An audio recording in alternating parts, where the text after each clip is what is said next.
Chicos, tengan ustedes muy buenas tardes. Les doy la bienvenida a esta sesión donde trataremos el tema la deuda tributaria y el pago.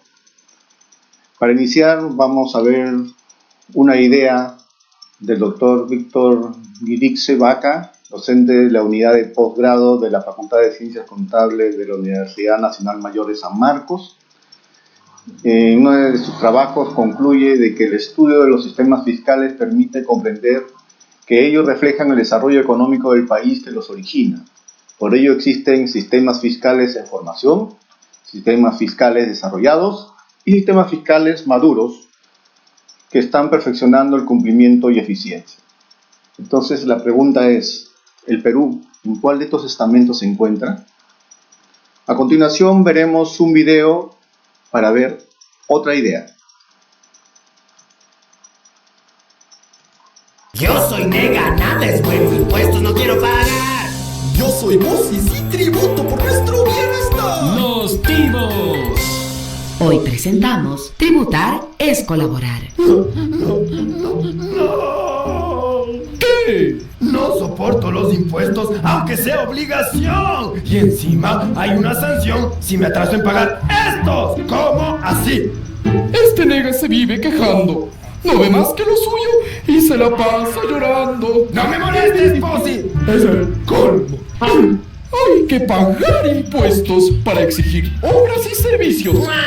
¡Qué turro! Así evitas la sanción y cumples tu obligación. ¿Cómo así? Los ciudadanos bien puestos no nos andamos quejando. Para seguir progresando, pagamos nuestros impuestos. A ver. Los Timos.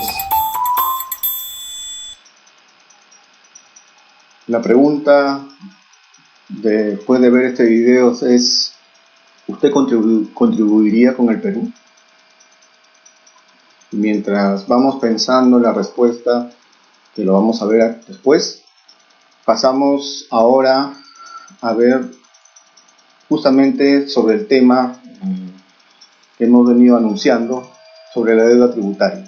Entonces, aquí vamos a ver justamente unas diapositivas acerca del tema.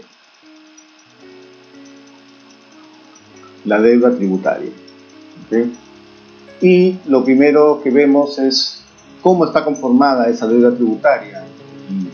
Y esa tipificación la encontramos en el artículo 28 del Código Tributario, donde nos dice que los componentes de la deuda tributaria son el tributo, las multas y los intereses. En lo que respecta al tributo, es una palabra que está compuesta por varios asertivos, acepciones, como son impuestos, contribuciones y tasas, y dentro de las tasas se dividen en arbitrios, derechos y licencias. Entonces, cuando hablamos de tributo, estamos hablando en general, ¿okay? Más específicamente cuando hablemos de cada uno de ellos.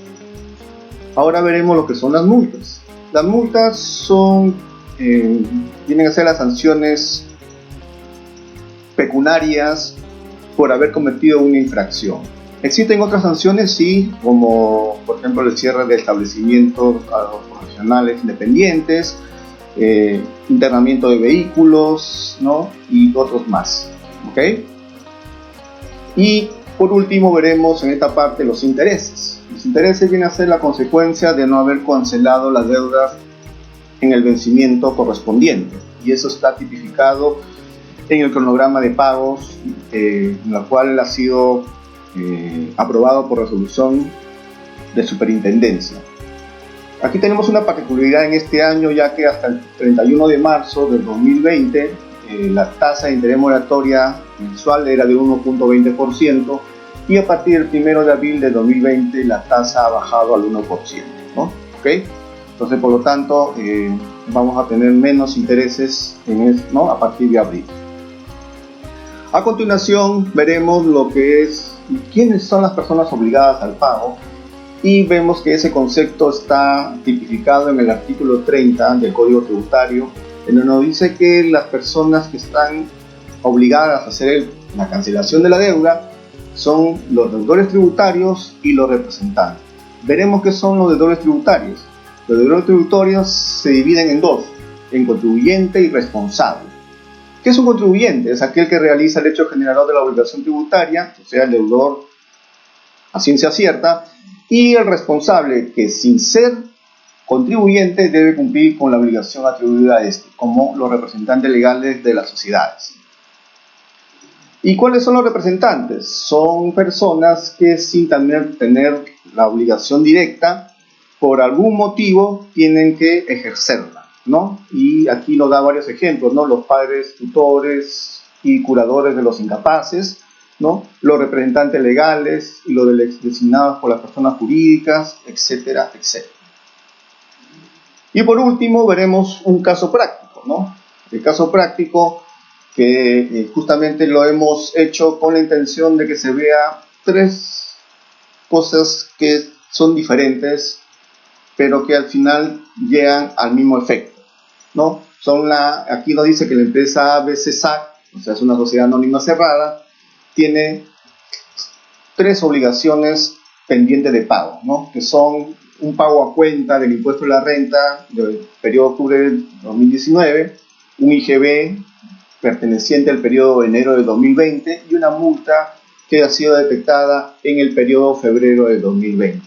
Nos dice su vencimiento de acuerdo al cronograma, al cronograma ya dicho en la primera parte, y los importes de lo adeudado.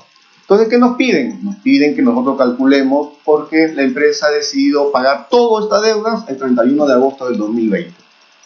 ¿Ok? Entonces, aparte nos da un dato adicional de la declaración jurada anual del 2019, se presentó el 31 de julio.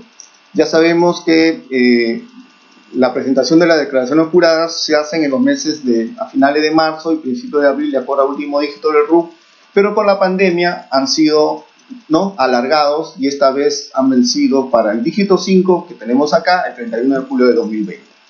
Entonces, aquí, como nos damos cuenta, tenemos el tratamiento de cómo se hace el cálculo de los intereses para ser pagados cuando es un pago a cuenta.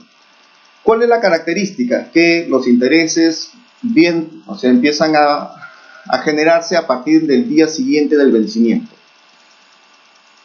En los intereses de tributos, como en el IGB, también tiene la misma característica. ¿Dónde va a variar? Va a variar en los intereses de las multas, porque ahí sí nosotros que van a generar desde el mismo día de la fecha de vencimiento, no al siguiente día. Entonces, en eso solo tenemos que tener cuidado. En lo demás, la diferencia, como le digo, es en los pagos a cuenta. ¿Ok? Muy bien. Luego de haber tenido un inicio con una idea, ¿no? Un video en la cual lanzamos otra idea, ¿no? Y en la parte teórica, ¿no?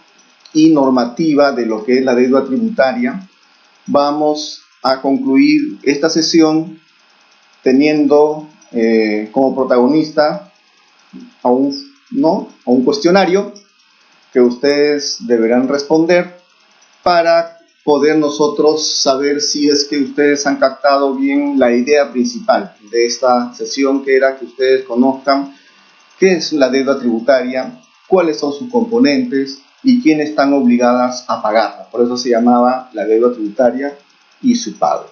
Después de los resultados con el cuestionario, lo que veremos es ver pregunta por pregunta cuántas personas han contestado bien para poder hacer la retroalimentación y poder dar las respuestas correctas. Listo, chicos, con esto me despido hasta la próxima ocasión. Muchas gracias.